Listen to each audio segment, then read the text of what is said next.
You recommend that the US keep engaging with both sides of the political spectrum here in Taiwan. But when it comes to the special defense budget and the ongoing deadlock, clearly it's frustrating many in Washington. How do you think the US can adjust to dealing with the political realities of Taiwan? The only way to approach this issue responsibly is to recognize the United States has such important interests at stake here. This has to be above politics. It cannot be allowed to become a partisan issue. Look, the people of Taiwan have to make their own decisions, and I'm not a Taiwanese. All that I can say is the American people and American policymakers ought to understand that the KMT and the DPP and other political parties in Taiwan have different ideas of what Taiwan is, what one China is, what the island's future ought to be. And the United States can't make those choices for Taiwan. We can only support Taiwan as it makes its own choices. And we can learn more about Taiwan's democracy so that we can send messages of encouragement and support that have the intended effect. Your book mentions the Hellscape Plan for how the US and Taiwan could fend off a Chinese attack using asymmetric weapons and Taiwan's natural geography.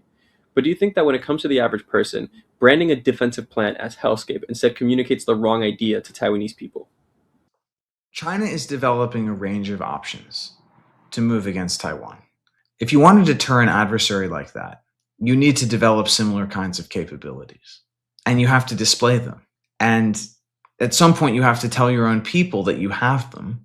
The United States has to have respect and empathy for people in Taiwan who are just trying to live their lives, who don't want to see any of these scenarios come to pass. Taiwan is a vulnerable democracy. It's under threat from an authoritarian regime that wants to extinguish it. And the people of Taiwan have to be able to bear that pressure, or the United States can't help them. But the US can offer reassurances, and it can issue its threats in a more respectful and careful way. In the time since you finished the book, is there anything that's happened either domestically in the US or Taiwan or internationally that you think impact some of the recommendations and policy proposals that you put forward? Well, the Trump administration has pursued a very different approach to China as the Biden administration or even Trump 1.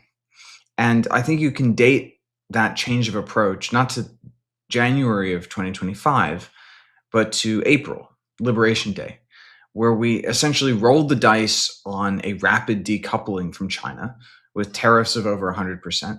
And then it didn't work. And since then, the administration has been treating China very differently, aiming for a deal.